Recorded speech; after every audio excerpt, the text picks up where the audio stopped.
para solucionar un problema. Muy bien, para solucionar un problema. Hermana Zulema, ¿para qué más sirve investigar, aparte de solucionar un problema?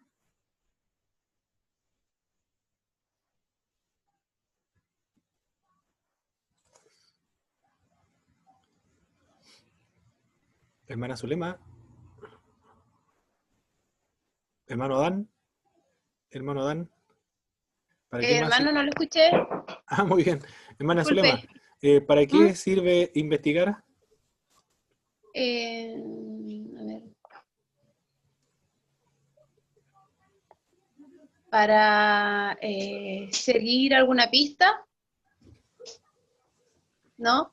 Bueno, esa era la definición, ¿verdad? A la definición, la definición. Sí. ¿Y para qué sirve? ¿Puede ser para dar una respuesta a una incógnita? Muy bien, eso ya también lo habíamos dicho, ¿eh? Para solucionar un problema. Para desarrollar pensamiento crítico. Excelente, para desarrollar el pensamiento crítico. Cuando se escribe, sobre todo un trabajo de monografía, se desarrolla necesariamente el pensamiento crítico y es fundamental para el aprendizaje. Y también, hermano Gabriel, ¿para qué más sirve investigar?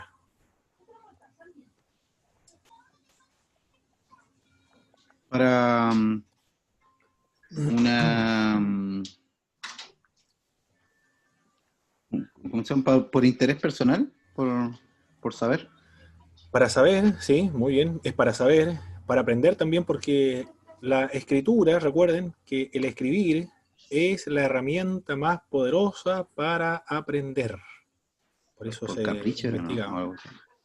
Para satisfacción personal al terminar una tarea y Claro, para también la satisfacción personal. alegría al descubrir algo. Para llegar a conocer la voluntad de Dios también, para desarrollar el arte de escribir bien y para discernir la voluntad de Dios. Muy bien, para todo eso sirve entonces la investigación. ¿Cuáles son las cualidades? Las cualidades del investigador, de nosotros los que estamos aprendiendo monografía. Nosotros vamos a investigar ahora asuntos doctrinales, históricos, teológicos, pastoral. Pastor Marco, ¿cuáles son las cualidades de la persona que investiga, las cualidades éticas del investigador?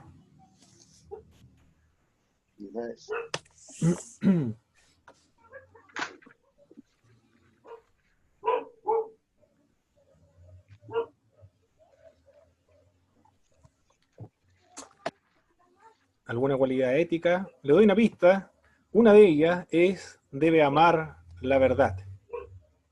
Es una cualidad ética muy importante. Amar la verdad. Es decir, quiere descubrir la verdad. Pero no es la única, hay más todavía cualidades éticas del investigador. Hermano Omar Tejeda.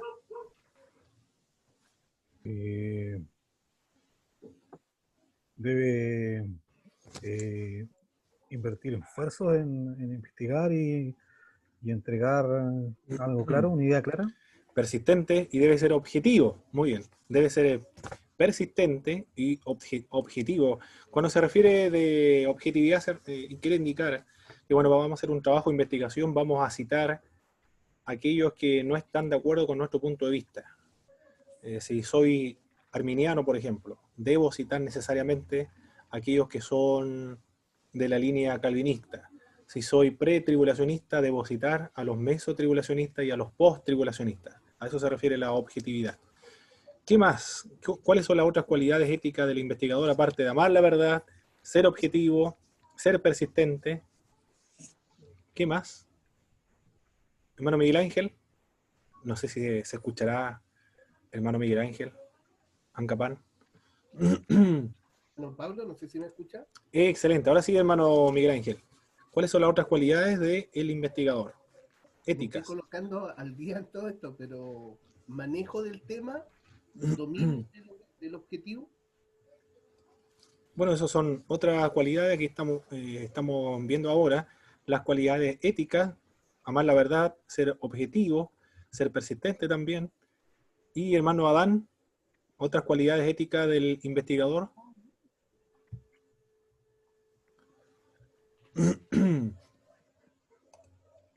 No, hermano, no sé. No Muy sé. bien. Sí, dije la verdad. no lo sé. Muy bien. Amar la verdad, debe ser objetivo. Honestidad intelectual también. ¿A qué se refieren honestidad intelectual? No al plagio. Cuando estamos hablando del plagio, la investigación, no queremos decir que vamos a ir a Google y vamos a descargar una monografía y lo vamos a hacer pasar por nuestra monografía.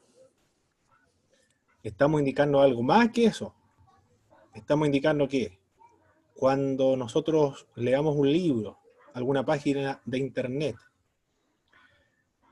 extrajimos una información, un pensamiento que no es propio, sino que lo leí en otra parte, debo darle crédito a la persona que sostuvo o que señala ese pensamiento, o debo darle crédito de la persona de la cual yo extraigo información.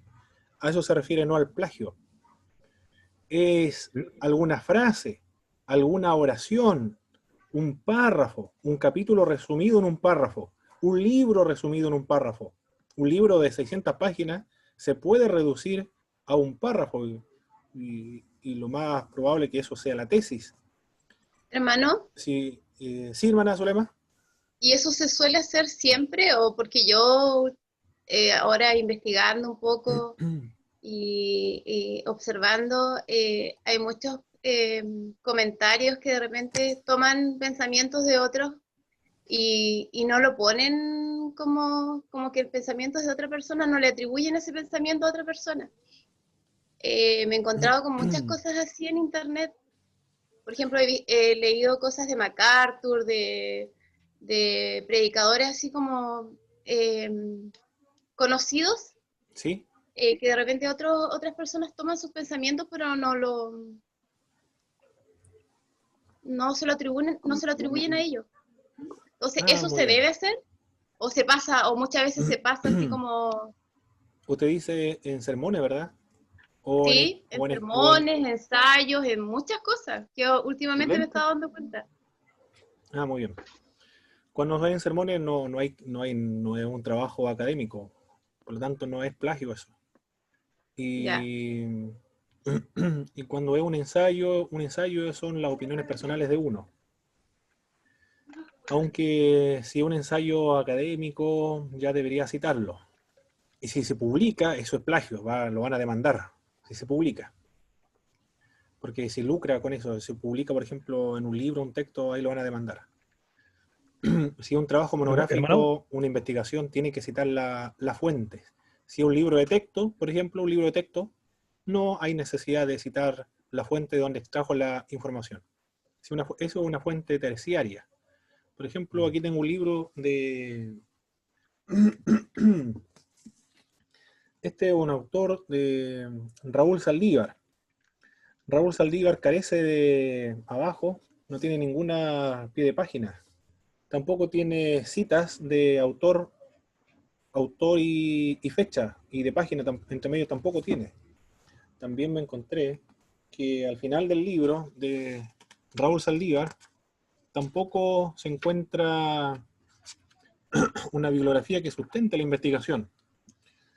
¿Cuál es la razón? Porque este es un libro de texto, es una fuente terciaria, no es una fuente de investigación, sino un libro de texto. Los libros de texto no llevan pie de página, tampoco llevan el autor y fecha, tampoco tiene un sustento bibliográfico al final para que la persona siga investigando. Algunos sí lo citan, por ejemplo a Schaeffer lo cita, a Bernardo Campos también en una oportunidad también lo cita, pero no hay, uno al leer a Raúl Saldívar se da cuenta que mucha información los trajo de otras fuentes. Eso es cuando el libro de texto. También de otro libro de texto, que estos son manuales del Instituto Superior de Ciencias Religiosas esto es de España, de la Universidad de Navarra. Este es un libro de texto. Y este libro de texto no se encuentra en pie de página aquí abajo, tampoco hay autor y fecha. Pero sí, lo que se encuentra al final de este libro es una bibliografía al final. Pero muy reducida. Por lo tanto, esto no es un trabajo de investigación, sino que esto es simplemente un libro de texto que se utiliza, lo utilizan los estudiantes de la Universidad de Navarra en la materia de Evangelio Sinóptico y Hechos de los Apóstoles, por Pablo Edó. Por lo tanto, si esto se publica, nadie lo va a demandar porque se sabe que es un libro de texto, no lo está haciendo pasar como pensamiento, reflexiones suyas. Pero si es un trabajo de investigación, es una tesis, por ejemplo, es un trabajo de una tesis, por ejemplo, este libro es una tesis que él presentó, Jaime Masure, a la Facultad de Buenos Aires. En este libro están los pies de página, ahí usted se va a dar cuenta.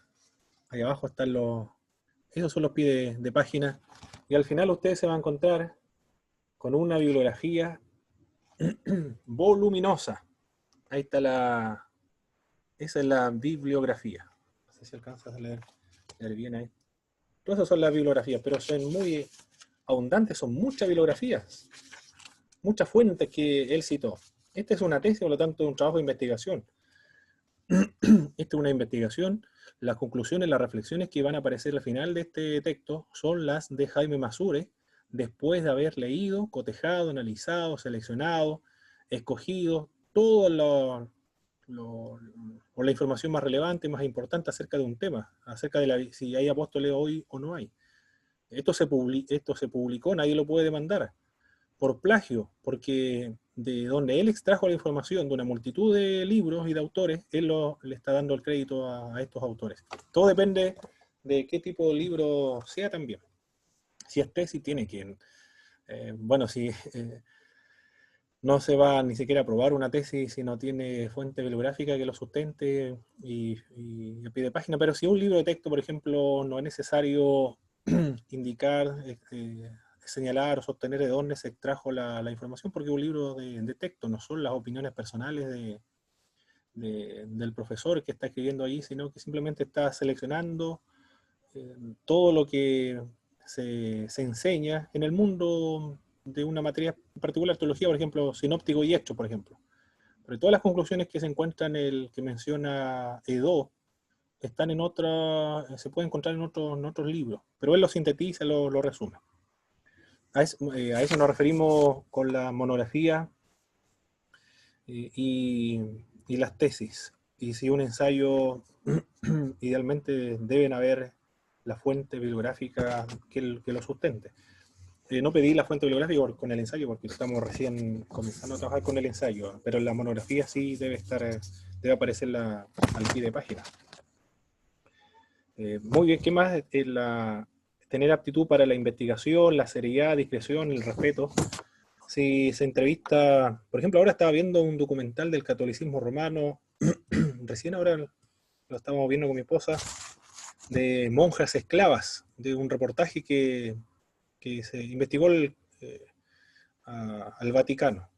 Es de los años 90, creo que el reportaje donde a las monjas se utilizaban como objetos sexuales de parte del clero romano, de los sacerdotes, de los curas, y era el secreto. Bueno, el catolicismo siempre ha guardado esos tipos de secretos. Y la persona que está haciendo esa investigación, que es un periodista, debe guardar la discreción de las personas que él está entrevistando, porque todavía están trabajando allí, son parte del catolicismo romano, para no tenga problema. Hay diversas razones que debe guardar el secreto si la persona le pide que guarde el secreto. De lo contrario, algunos se exhiben, se muestran, no tienen problema de dar su nombre, su apellido, el lugar también donde fue entrevistado. Esa es la cualidad ética del investigador. Los rasgos que debe tener una investigación: debe ser factible, debe realizarse, debe ser posible realizarse, debe ser original también.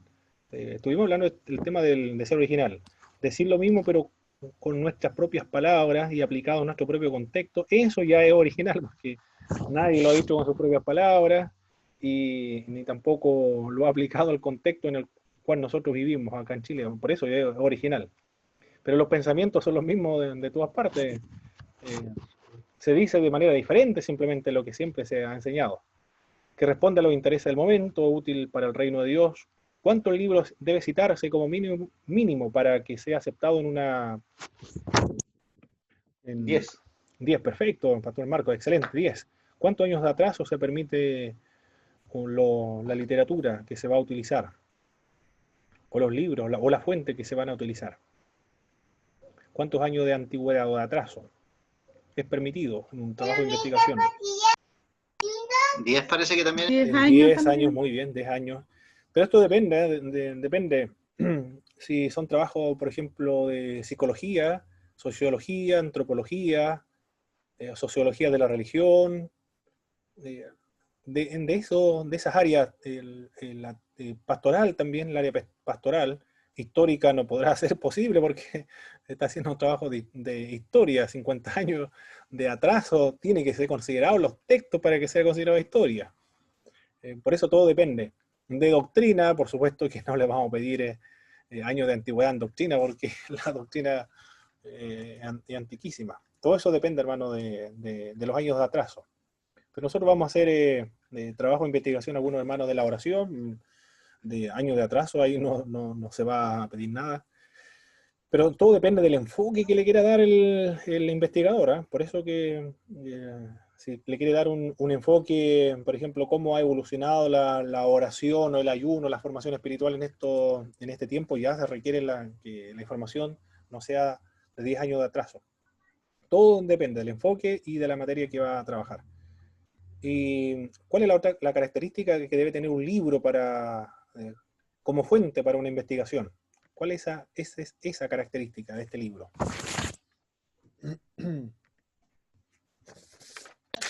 Renombre, tiene que tener renombre, ser renombrado. Tiene que ser autorizado. Tiene que ser un autor autorizado. Aquí cuando queremos decir autorizado, debe ser una persona que sea reconocida en el mundo académico mundial, con el mundo teológico mundial. Debe ser autorizado. Cach Luna, por ejemplo, en el mundo académico. Guillermo Maldonado, Cindy Jacob. En el mundo académico no es considerado. ¿Quién es el otro autor? Un autor muy... John MacArthur, por ejemplo. En el mundo académico nadie lo va a citar a John MacArthur, porque en el área académica no va a ser considerado. ¿Qué más? ¿Qué otros autores pueden ser? Autores ¿A quién? Dante Gebel. No, tampoco Dante Gebel. Joyce Meyer. A ver, aquí tengo un... Joyce Meyer tampoco. Ay, Dios, no. En el mundo académico... Pastor Soto. En el mundo académico, por ejemplo, este libro, ¿quién conoce a este autor? Volado espiritual. Nadie lo conoce. Estos no son autorizados para hablar acerca de esos temas, de un tema en particular. John Piper sí, John Piper tiene su peso teológico. Estudió en Alemania John Piper. Él tiene un doctorado, parece él. Estudió en Fuller él, pues. Y también en la Universidad de Múnich. Doctor en teología, ¿qué le parece? Estos autores tienen peso. ¿Quién otro autor aquí? Tenemos William Hendrickson, otro autor de peso. Estos son pesos pesados. William Hendrickson. Estos son autores que en el mundo teológico son reconocidos. Douglas Moo. Claro, ¿cómo es? Douglas Moo. Aquí alguien está, hermano Dier dice, propiedad intelectual de autora, pasa lo mismo con la música hoy en día. Senado se sube a la plataforma y las congregaciones en su culto online le bajan inmediatamente la alabanza en Facebook y YouTube. No, lo que pasa, está muy mal escrito eso, pero es por la propiedad intelectual y pasa lo mismo hoy día. Las iglesias han tenido los problemas de esto de cuando hacemos los cultos online. ¿Sí? La propiedad intelectual de las alabanzas, Facebook o YouTube baja inmediatamente los programas y bloquea los cultos cuando se están haciendo, porque reconocen inmediatamente las canciones la propiedad intelectual. Entonces, sí. Hay un sistema. Sí. Qué interesante. Muy bien.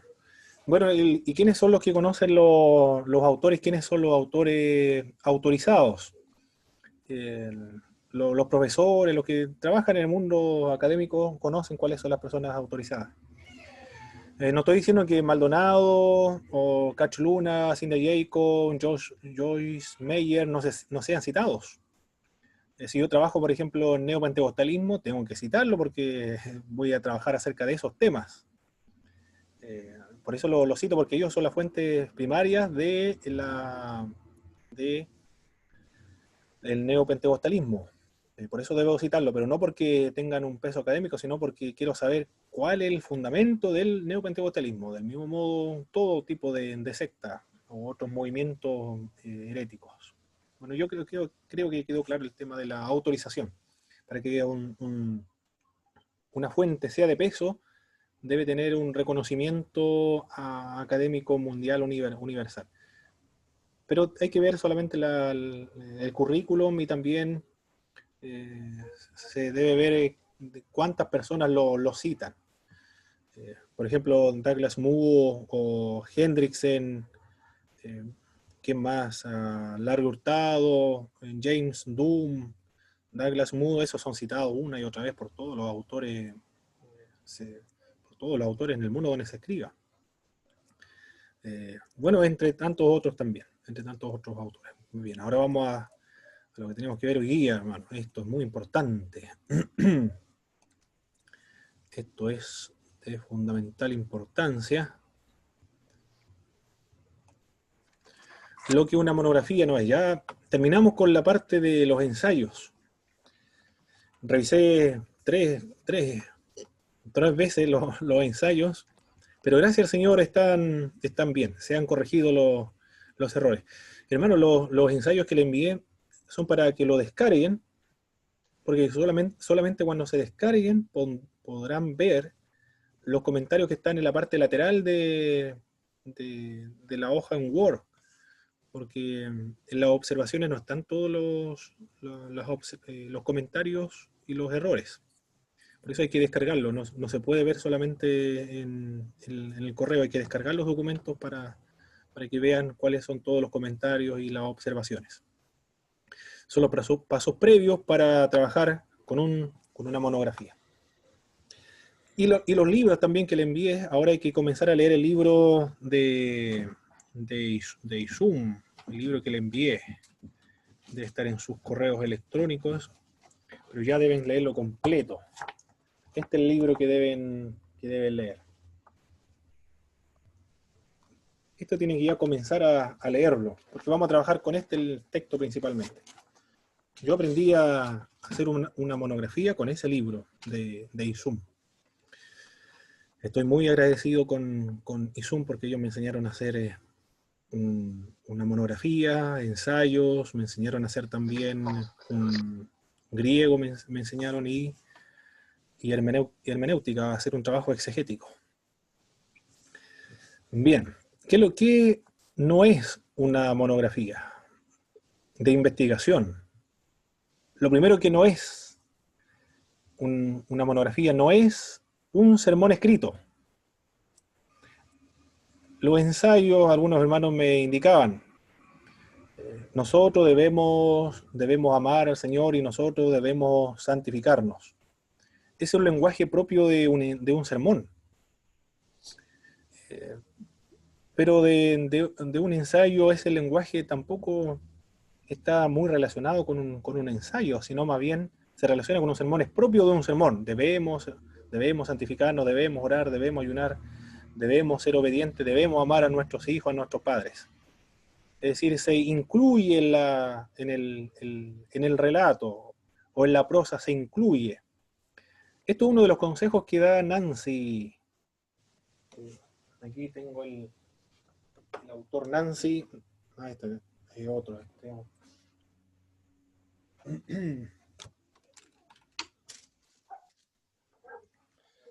Nancy Weber, de este libro Manual de Investigación Teológica, un consejo muy importante que me dio esta autora. Ahí está. Ella dice que es aconsejable y también algunos hermanos le escribí en la observación de su ensayo. En el ensayo se permiten todos los errores que puedan, hermano, porque es la única manera de poder aprender. Ella dice que se debe escribir no en primera persona del singular, es decir, yo. Yo sostengo que el arrebatamiento será ante la gran tribulación. No se debe escribir eso. O yo emprendo esta investigación para aclarar a los hermanos. Esa forma de escribir no la aconseja ella. Tampoco se debe escribir en tercera persona del singular, es decir, él. El ensayo, el autor de esta obra sostiene, o el autor de este ensayo indica, tampoco recomienda ella hablar de esta manera, en tercera persona singular. Tampoco aconseja que se debe hablar en primera persona del plural, es decir, nosotros sostenemos, nosotros indicamos, o nosotros debemos arrepentirnos, nosotros debemos santificarnos, nosotros debemos asistir a la iglesia, por ejemplo, en un ensayo. Tampoco lo recomendaba. Y en un trabajo de monografía, ella indicaba que es preferible utilizar una forma de escritura impersonal. ¿Cuál es un ejemplo de una escritura o de un ensayo de manera impersonal? El ensayo sostiene, o ¿qué más puede decir? De manera impersonal,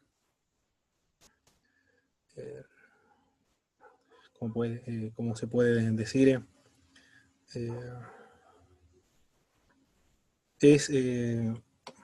No se me viene una frase.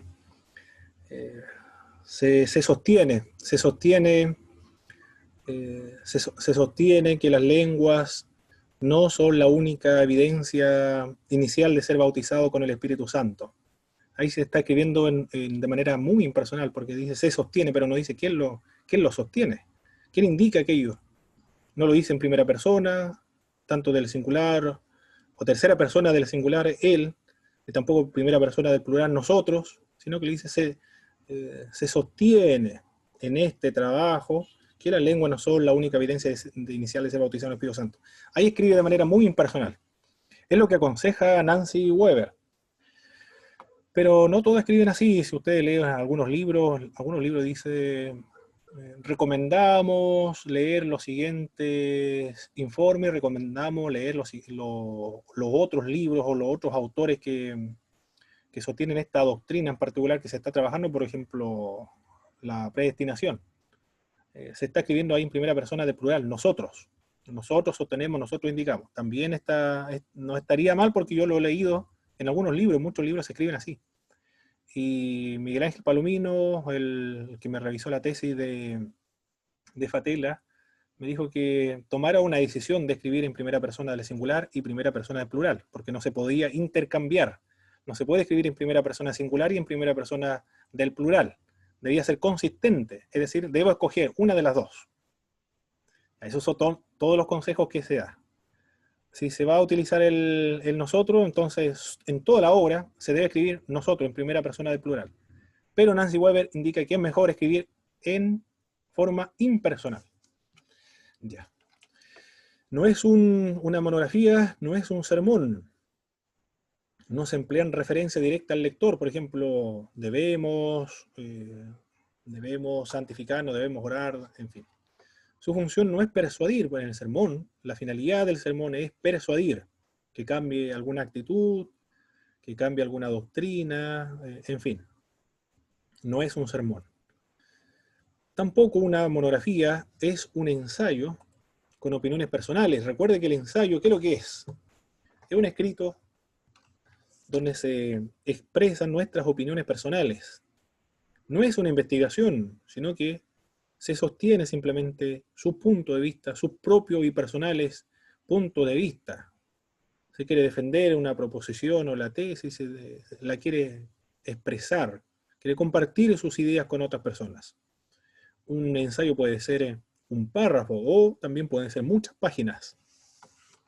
Pero en un trabajo monográfico yo no presento mis opiniones personales, porque un trabajo monográfico yo estoy citando en ese texto todo lo que se ha investigado, estoy presentando el resultado y los frutos de las investigaciones de otros. Por lo tanto, el grueso de mi monografía, el contenido de mi monografía, sin considerar la parte introductoria, sino el cuerpo solamente. El cuerpo, un 90 y 90. Esto no es que esté en alguna parte escrito, sino que es una forma didáctica de indicar solamente a usted de que el 90% o el 95% del contenido de una monografía y de una tesis y el 95%, el 90% aproximadamente de los trabajos exegéticos son el resultado de lo que otros han hecho y usted simplemente lo está citando, está reportando lo que usted ha investigado. Esto ocurre en la exégesis, ocurre también en los trabajos monográficos. El cuerpo, el grueso de su monografía son palabras o son pensamientos de otras personas, no las suyas. Lo único que hace usted en una monografía es articular, armar su introducción. Y finalmente, después de todo lo que usted citó en su trabajo, sus palabras, su reflexión personal, sus opiniones personales, su aporte, se van a encontrar en la introducción. Por lo tanto, sus palabras, sus expresiones, lo que usted va a articular, va a estar en la introducción y conclusión. Pero entre medio, es decir, en el cuerpo, se van a encontrar una multitud de citas de otros autores. Eso es una monografía. En cambio, en el ensayo, introducción, cuerpo y conclusión, todas son palabras suyas, son pensamientos suyos. Pero en cambio acá, en la monografía, al medio, en el cuerpo del trabajo monográfico, son investigaciones de otro que usted lo está dando a conocer, está reportando el trabajo de otras personas, está citando a otras personas. Por eso que le debe crédito, porque usted va a llegar a una conclusión gracias al esfuerzo, al trabajo, a la disciplina, al estudio de otras personas que le van a ayudar a usted a solucionar o encontrar un problema o un tema desconocido. Las reflexiones personales se presentan en la conclusión de la monografía. La función de una monografía de investigación no es reflexionar. Aquí usted no está reflexionando. En un ensayo usted reflexiona. En un ensayo puede ser un párrafo, 2 párrafos, puede ser un diario personal. Un diario personal es un ensayo, son reflexiones personales suyas. Pero aquí en la investigación usted no reflexiona. Lo que está haciendo usted, investigando. No es un sermón. Una monografía no es un ensayo de opiniones personales. Un trabajo monográfico tampoco es un ensayo de las opiniones personales del alumno respaldado por algunas citas textuales de otras obras. Es un trabajo que se está autoengañando usted, porque la función de una monografía de investigación no es probar que ya lo sabíamos todo, sino que el trabajo de investigación, una monografía, es investigar para solucionar un problema. Si usted está investigando que la salvación es por gracia, por ejemplo, la salvación es por gracia, no por medio de las obras, eso, y usted está convencido, persuadido totalmente, no tiene ninguna duda de que la salvación es por gracia, entonces esa investigación no es ningún trabajo monográfico, no es una monografía, porque usted ya sabe a qué conclusión va a llegar. No hay ningún problema con usted que va a investigar, más bien simplemente va a confirmar algo que ya sabía. ¿Qué es lo que es eso? Eso es un ensayo, pero no es una monografía. Usted va a trabajar en una monografía de algo que no conoce. Va a resolver un problema, pero si usted ya sabe cuál es la solución a ese problema, ya sabe la respuesta a esa pregunta planteada, entonces no es una monografía, eso usted va a hacer un ensayo. Pero acá usted debe hacer una monografía, debe llevar a cabo algo que no sabe, o que tiene confusión, tiene duda, o no puede expresarlo, o no puede argumentarlo correctamente. Entonces usted va a emprender un trabajo monográfico para poder expresarlo, poder fundamentar, poder argumentar con claridad una pregunta que se ha planteado en su trabajo de investigación. No es un ensayo, entonces, con las opiniones personales del alumno, respaldado por algunas citas textuales de otras personas. Esto es investigación. Tampoco una monografía es un trabajo superficial que intenta decir de todo un poco sobre cada aspecto inimaginable del tema bajo estudio. Eso no es investigación. ¿Qué es lo que es eso? Es un trabajo superficial. Aquí no es, en una monografía no es nadar arriba a la superficie de un lago, de una playa, de un río. No es como andar en bote sobre un río, o sobre el mar también, andar en algo, o nadar, sino que un trabajo monográfico es ponerse un traje de buzo, y con mucho oxígeno porque se va a introducir en el mar ahora, y va a estar un buen rato ahí, investigando y viendo, observando, analizando lo que se encuentra debajo del mar, y va a reportar usted todo lo que vio e informó en el mar. No es un nadador acá, en un trabajo monográfico. Usted es un buzo, una persona que se introduce dentro del tema bajo estudio, no es superficial. Por eso se vuelven expertos esta gente, porque ahondan y profundizan y cavan sobre un tema, y esa es su beta. Y están 30 años investigando sobre un asunto en particular, como Larry Hurtado, por ejemplo, o Jane Dooms. La función de una monografía de investigación no es repasar superficialmente todo lo vinculado a algún tema, sino que es investigar. No es un reporte esto, superficialmente, sino que es una investigación profunda, amplia. Quise hacer un trabajo de investigación, una monografía del bautismo en agua. Y leí el libro de MacArthur sobre el bautismo en agua, pero parecía un párrafo. El bautismo significa sumergir, y esa es la forma de bautizarse en la Sagrada Escritura, y se acabó un párrafo para hablar de la forma del bautismo. Un párrafo. Eso es una investigación muy superficial. Después me fui a Leo Garrett. Leo Garrett trabaja con el tema del bautismo, hojas y hojas y hojas, la forma del bautismo, presenta a los judíos, presenta el bautismo de los fariseos, siglo I, siglo II, siglo III, siglo IV, ortodoxos, católicos romanos, de la iglesia de Etiopía, la copta, la armenia, a los luteranos, anglicanos, incluso hasta los neopentecostales están citados en el trabajo de Leo Garrett. Es decir, invierte Leo Garrett una gran cantidad de textos bíblicos y argumentos, sopesando distintos autores. ¿Qué otro autor me sirvió para esa investigación? Millas Erickson, Baine Gruden también. Y el otro autor, un autor católico también, que ahonda mucho en ese tema. Hotige también. Hotige ahonda, pero una enormidad en ese asunto. Estas personas, los que trabajan hojas y hojas, muchas palabras en analizar un tema, eso están cavando, están profundizando. No es un comentario como alguien conversa sobre la mesa, por ejemplo, sino que esto es un trabajo de investigación. No es repasar superficialmente todo lo vinculado a algún tema, sino que es una investigación, es una profundización de un tema. Por ejemplo, estos autores de...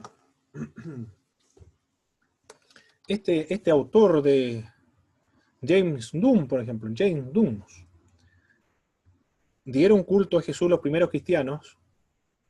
En estas páginas responde solamente a esta pregunta. A esta pregunta, ¿dieron culto los primeros cristianos? Y él ocupa, a ver, ¿cuántas páginas? 188 páginas James Doom ocupa para responder a una sola pregunta. ¿Dieron culto los primeros cristianos a Jesús? Este hombre cavó profundamente, hizo un trabajo de buceo, pero no estuvo aquí 1 hora, 2 horas. Ha estado años y años debajo de este tema investigándolo. 188 páginas. Pero si lo comparamos con un libro de texto de teología sistemática que argumenta la divinidad de Jesucristo, una página, un autor de teología sistemática, una página ocupó para sostener la divinidad de Jesucristo. Y ahí argumentó que los cristianos adoraban a Jesucristo, pero James Doom, 188 páginas para responder a una sola pregunta. ¿Rindieron culto los cristianos a Jesús, los cristianos primitivos? A eso se refiere, a eso quiero indicar cuando digo que un trabajo no es un trabajo superficial, que intenta decir de todo un poco sobre cada aspecto inimaginable del tema bajo estudio, sino que ahonda, profundiza sobre un tema en particular. Ya. Otro ejemplo más para que quede claro, ¿sí? Una consulta, la monografía, esto está a la altura de los que tienen grado de doctor, no en el área médica, sino que los que han sacado doctorado en economía, no sé, en teología igual, que prácticamente se dedican a hacer investigaciones. Ah, sí, claro que sí. Exacto, ¿no? James Doom lleva 30 años trabajando en lo mismo. Hace clases en varias universidades, pero su línea investigativa es esa, el cristianismo del segundo templo. Y hay muchas preguntas, ¿no? Esta persona, hay años y años para seguir excavando sobre ese tema en particular, el cristianismo del segundo templo. En un libro de teología sistemática, que sea superficial, argumentando sobre la doctrina de la Trinidad. Pueden ocupar, Pablo Job ocupa un capítulo, como 5 o 6 páginas más o menos ocupa Pablo Job de su libro Teología Evangélica para sostener la doctrina de la Trinidad. 5 páginas, más o menos, no recuerdo ahora. Es un trabajo, es un libro de texto, es superficial, porque no es trabajo de investigación, es un libro de texto solamente, ¿se entiende? No puede ahondar porque no es un trabajo de investigación.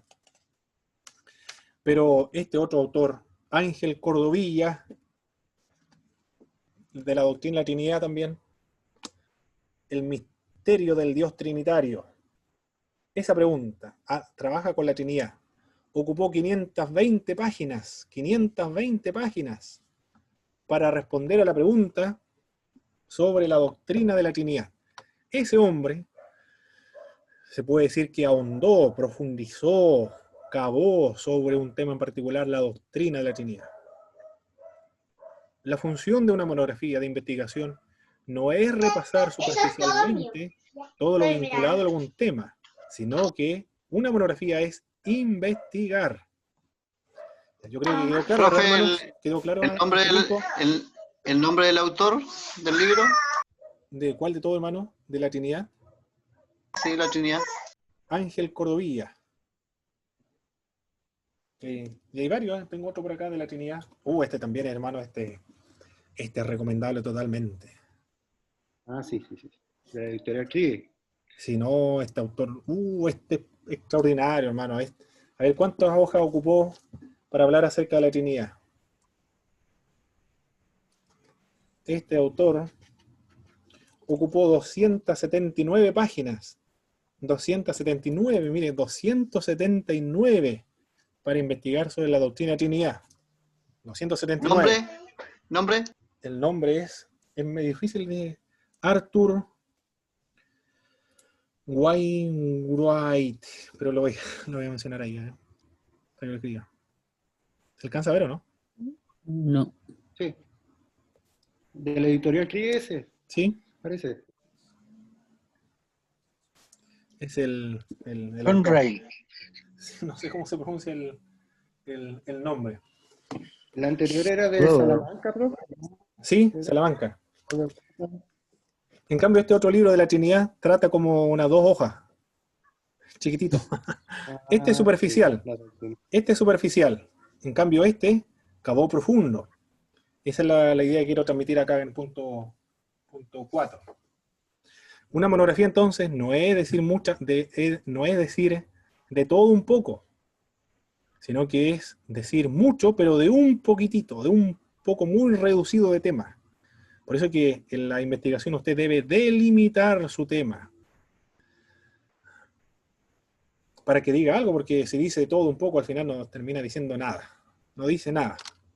Un trabajo académico es cavar en una veta y profundizar allí. Tampoco un trabajo de investigación, lo que no es una monografía, estamos viendo, ¿eh? No es un plagio del trabajo de otro autor o autores presentado como un trabajo original del alumno. Uy, eso sería terrible. No, eso sería un engaño, pero macabro. Es destruirse a sí mismo, engañarse a sí mismo. Es un trabajo original, producto del esfuerzo del investigador y del pensamiento propio del alumno, del estudiante. La función de una monografía de investigación no es buscar el camino fácil y pecaminoso del plagio, sino que un trabajo monográfico es investigar. Eso es la monografía. Eso es monografía. Investigación. Una monografía tampoco es un informe acerca de un proyecto que hayas realizado. Una función de la monografía de investigación no es informar. Usted no está informando. En una monografía usted está investigando. Una monografía es un trabajo de investigación. No es un informe. Mucho menos una monografía es un manual de instrucciones. La monografía no consiste en enseñar al lector, sino que usted se está enseñando por medio de la monografía. Usted tiene una pregunta, un problema que resolver, una pregunta que responder. En la iglesia hay un problema. ¿Por qué los hermanos no están evangelizando? ¿Por qué los hermanos no muestran madurez cristiana? ¿Por qué hay bajas entradas económicas en una congregación? Son problemas. Se quieren resolver esos problemas. No tiene idea cuál es la respuesta. Se investiga para poder solucionar un problema y responder una pregunta. Pero no, usted no está enseñando, usted está aprendiendo, quiere buscar una verdad. Sino que él mismo, al indagar acerca de un tema nuevo desconocido. La función de una monografía de investigación no es enseñar, sino que el propósito de un trabajo monográfico es investigar. Esa es la finalidad de un trabajo monográfico. Puede ser que usted esté persuadido, por ejemplo, de la divinidad de Jesucristo. Usted lo sabe. Planteó una pregunta. ¿Jesucristo es divino? Pero usted ya sabe la respuesta que efectivamente es divino. Pero su problema es otro. ¿Cómo argumentar bíblicamente, cómo sostener bíblicamente la divinidad de Jesucristo? Ya ese es otro tema, entonces usted quiere investigar allí. ¿Cómo argumentar la divinidad de Jesucristo? Porque usted no puede argumentar. Su problema es que usted no puede argumentar la divinidad de Jesucristo. Usted investiga de tal manera que le entreguen argumentos, herramientas para enseñar y argumentar a favor de la divinidad de Jesucristo. Usted sabe a cuál respuesta va a llegar, pero el problema que tiene es que no sabe cómo argumentarlo. Allí tiene un problema, tiene una falencia, debilidad, que lo va a solucionar su trabajo monográfico. ¿Sí, hermano Mar? Era más o menos lo que aclaró, es como para poder fundamentar una teoría al respecto de un tema, Así es, así es. para tener una base sólida de lo que se quiere expresar. Correcto.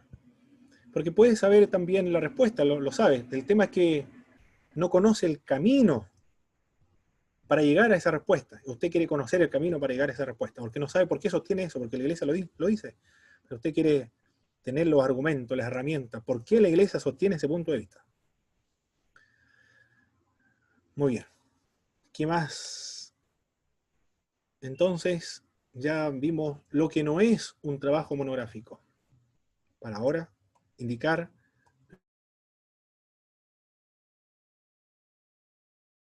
reiniciar. Ahí sí, ahora sí. Lo que una monografía sí es.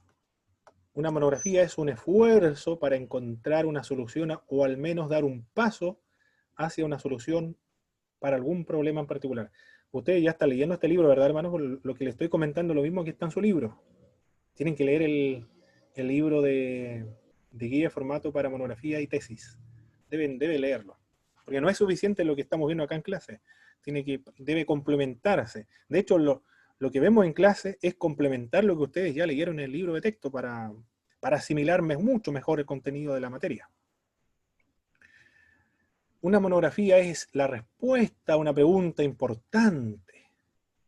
Por eso que debe producirle una obsesión para trabajar un tema, debe producirle una obsesión. Debe quitarle el sueño a usted, debe andar por la calle pensando acerca de una doctrina, o de un tema pastoral, o teológico, o histórico. Quiere solucionar ese problema. Para que disfrute, de lo contrario, no va a poder disfrutar en ese trabajo monográfico. Si ya sabes qué conclusiones vas a sacar, antes de siquiera iniciar la investigación, entonces, o no te estás enfrentando a un verdadero problema, o tu intención es escribir un ensayo de opiniones personales. Claro que sí, usted ya no tiene ninguna duda acerca de un tema, usted ya conoce todos los argumentos, entonces su intención no es hacer un trabajo monográfico, sino simplemente hacer un ensayo de opiniones personales, pero respaldada por las opiniones de otros autores. Debes escribir algo que no dominas. Claro que sí. De eso se trata un trabajo monográfico, de un tema que no se domina, con ánimo de descubrir, aprender, y si es necesario cambiar de punto de vista. Uy, qué desafiante esto, ¿eh? Después de una investigación, cambiar de punto de vista. Hay algunos ateos que han cambiado de opinión al hacer un trabajo de investigación acerca de la historicidad de Jesucristo. Le pasó a un autor, no recuerdo el nombre ahora, pero muy importante de apologética. Él estaba haciendo un trabajo de investigación sobre la historicidad de Jesucristo. Terminó después de la investigación. McDowell. Terminó concluyendo que Cristo realmente había existido históricamente. Puede ser un problema de necesidad mayor, conocimiento sobre algo de la historia o de la actualidad, un problema de falta de comprensión sobre cómo hacer ciertas actividades, por ejemplo, ¿qué tema? Hacer ciertas actividades, evangelizar, por ejemplo, o discipular, cómo emprender una mejor y más efectiva labor pastoral. Se va a investigar para eso.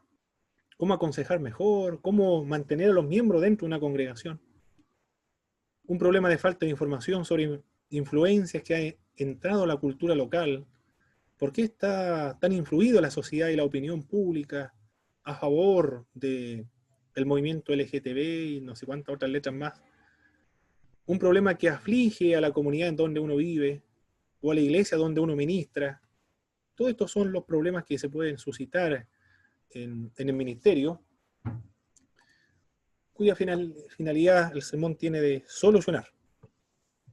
Es un esfuerzo, una monografía entonces es un esfuerzo para encontrar una solución o al menos dar un paso hacia la solución para algún problema. Eso es una monografía.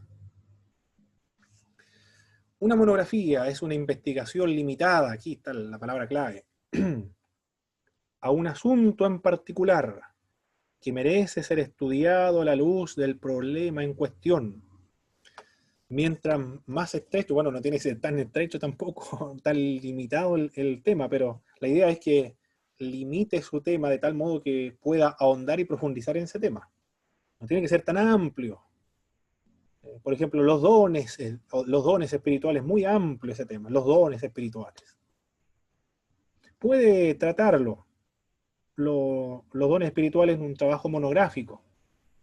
Pero ¿cuál va a ser el problema? A ver, ¿cuál va a ser el problema que ustedes puedan percatarse? Si yo hago un tema, una monografía de los dones espirituales, ¿cuál sería el problema ahí, mis hermanos? ¿Qué tendría?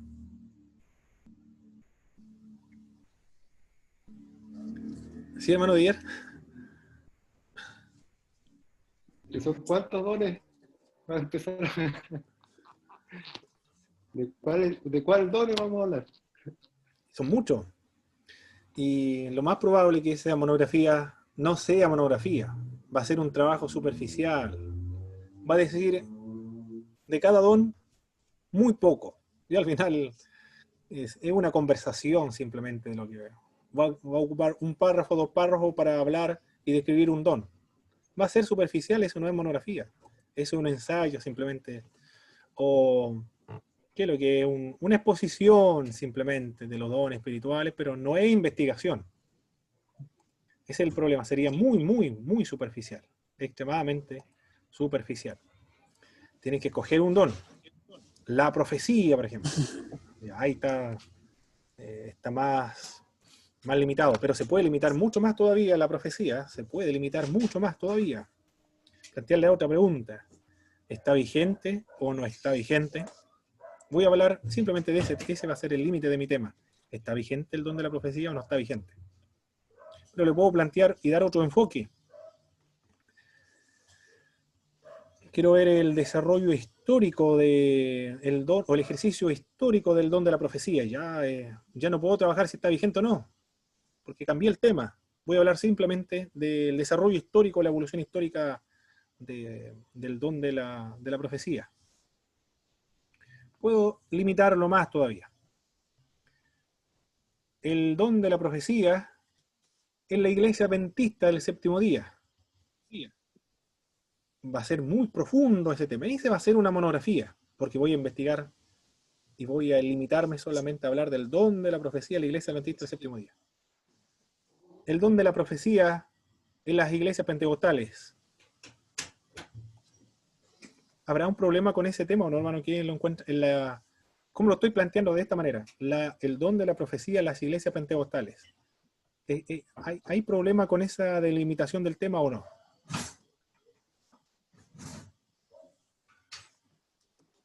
Hermano Dan. Es que hay muchas iglesias pentecostales, muchas denominaciones, entonces ¿en cuál iglesia nos vamos a determinar? Perfecto, muy bien. Iglesia... Muy bien, excelente. Un 7. Una estrellita. Una cara feliz le dan a mi hijo. Bueno, se porta Muy bien. Un 100 en monografía. Es muy amplio el tema. Es demasiado amplio. Son muchas iglesias pentecostales y están a través de todo el mundo y ya se llevan 100 años de historia. Tiene que ser más reducido, más sintetizado. El don del ejercicio del don de la profecía en la iglesia pentecostal chilena de Puerto Montt entre los años la década del 80 al 2000. Ya ahí me limité bastante y lo más probable es que ya va a quedar bien hecho ese trabajo. Esa es la idea de la monografía, hermano. Tiene que ser bien limitado. Por eso tiene que reflexionar, pensar, articular, de tal manera que quede la delimitación, porque en la introducción del proyecto monográfico debe figurar bien la delimitación del tema, que lo pueda abarcar y que pueda ser profundo y que no sea superficial. Una investigación limitada a un asunto en particular que merece ser estudiado a la luz del problema en cuestión. Delimitar el tema a fin de cavar más hondo, para no decir muchas cosas de manera superficial. Una monografía es una investigación objetiva, imparcial de las verdades bajo estudio, que busca información de las mejores fuentes posibles y que es realizada con ánimo de aprender cosas nuevas, de aprender algo nuevo, o de aprender nueva información. Cuando se habla acerca de ser objetiva, de ser imparcial, quiere indicar que si queremos trabajar, por ejemplo, del bautismo en agua, la forma del bautismo en agua. ¿Cuál es la forma correcta del bautismo en agua? Voy a citar entonces en ese trabajo a la Iglesia Católica Apostólica Romana, a las iglesias del Oriente, voy a citar a las iglesias luteranas, a la iglesia presbiteriana, a la iglesia anglicana, a las iglesias bautistas, a las iglesias metodistas, a las iglesias pentecostales, a las iglesias neopentecostales. Es decir, le voy a preguntar a la mayor cantidad posible de iglesias que practican de manera diferente y cómo comprenden el bautismo y diversos autores, tanto bautistas, por ejemplo, Miller Erickson, Weiner Gruden, y presbiterianos también. Hay un James Montgomery Boyce, por ejemplo, Charles Haughey también, otros autores, entre otros. Mientras más investigue, más autores sean citados en el trabajo monográfico, mucho mejor será la monografía. Debe ser objetivo e imparcial. Porque si yo cito simplemente a los autores que están de acuerdo conmigo, eso no es monografía, eso es... ¿Qué es lo que es? Si yo cito solamente a los autores que están de acuerdo conmigo, ensayo. Es un ensayo simplemente, nada más, simplemente un ensayo. Un ensayo, un sermón, pero no es investigación, una investigación. La característica de la investigación es citar a todos los autores, todos los argumentos habidos por haber, como lo hace Leo Garrett. Leo Garrett en el bautismo cita a medio mundo, de todas las épocas, de todos los tiempos, y presenta todos sus argumentos, sus debilidades, sus fortalezas. Leo Garrett se caracteriza por no saber uno cuál es la opinión realmente de Leo Garrett. Es bautista, pero no se sabe cuál es la posición de él personal sobre un tema en particular, porque él presenta y expone a todas las posturas teológicas acerca de un asunto en particular. Esa es una investigación, esos son trabajos de investigación. Una investigación que fielmente documenta la fuente de información que se han empleado en la búsqueda de una solución al problema. En el ensayo no se evaluó cómo se citaba, porque era un ensayo simplemente, es un paso previo para la monografía. Debía quedar claro en el ensayo la buena redacción, que quedaran bien estructurados los párrafos, oración introductoria, conjunto de oraciones subsidiarias, oración de conclusión. Las tres partes de un párrafo debe estar en un ensayo. La coherencia, la progresión, la unidad.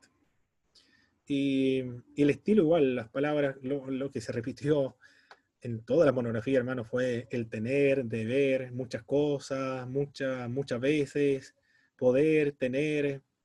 Eso se repetía una y otra vez en todos los ensayos. ¿Qué más? Recuerdo otros temas. Y la oración igual, muchos. Habían oraciones, pero no estaban los párrafos ahí estructurados. Lo más preocupante era el tema de los párrafos, porque lo otro de los estilos se puede solucionar. Pero los párrafos, si están mal estructurados los párrafos, es muy complejo continuar avanzando. Pero ya lo hemos superado, gracias al Señor. Ya estamos bien encaminados para el trabajo monográfico. Y ahora ya debemos hilar un poco más profundo, ya debemos extremar la rigurosidad académica. Ahora ya vamos a aprender a citar a los autores, a citar las fuentes correctamente, para que no sea acusado de plagio. Y saber cuándo citar también, porque si yo digo, por ejemplo, como dijo, a ver,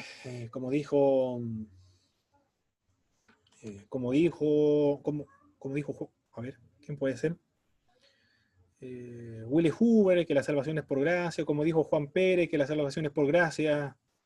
La salvación es por gracia, todo el mundo lo conoce y ya saben que la salvación es por gracia, es un pensamiento evangélico universal. O también puedo decir, como dijo el historiador, ¿qué historiador chileno? Se me olvidan los nombres de los historiadores. Algún historiador chileno, hermanos,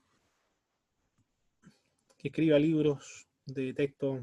Villalobos es muy belicoso, muy racista ese Villalobos, por eso se me olvida el nombre. Pero Villalobos, como dijo Villalobos, lo estoy citando en un texto, como dijo Villalobos el 18 de septiembre se produjo la primera Junta Nacional de Gobierno. No puedo citar eso porque eso de conocimiento universal. O el 21 de mayo se produjo, como dijo Sergio Villalobos, el 21 de mayo se produjo el combate naval de Iquique. El 21 de mayo todo el mundo sabe que ocurrió el 21 de mayo. Esas son citas inventadas. No puedo citar algo así porque estoy inventando citas. No se debe citar lo que es de conocimiento universal, por eso que vamos a aprender a citar después. Pero todo lo que sea de conocimiento no universal, eso sí se debe documentar. Y todos los trabajos monográficos, esas fuentes deben estar al pie de página. y deben presentarse al final en la bibliografía final. Fielmente documenta la información que se ha empleado en la búsqueda de una solución al problema. Una monografía es una investigación que al llegar a su conclusión, lo que hace el investigador ahora es resumir los datos observados. Eso es lo que se hace en la conclusión de una monografía. Resume los datos que se han observado, los más relevantes, los más importantes. Y luego ofrece propuestas hacia la resolución del problema. Aquí ya está usted interviniendo y presentando su punto de vista. Ahora usted propone la resolución a un problema planteado en la introducción. En la introducción usted planteó una pregunta, presentó el problema, en la conclusión responde a la pregunta, en la conclusión resuelve los problemas. Y también en la conclusión presenta las nuevas preguntas que se han originado gracias a este trabajo de investigación y cómo aplicar lo aprendido, las conclusiones aplicables en nuestro contexto. Todo eso se hace en una conclusión. Es una respuesta con valor práctico. Eso es un trabajo monográfico. Muy bien, hemos finalizado lo que es un trabajo monográfico. ¿Alguna pregunta, alguna duda, hermano, de lo que hemos visto con lo que es y lo que no es un trabajo o una monografía?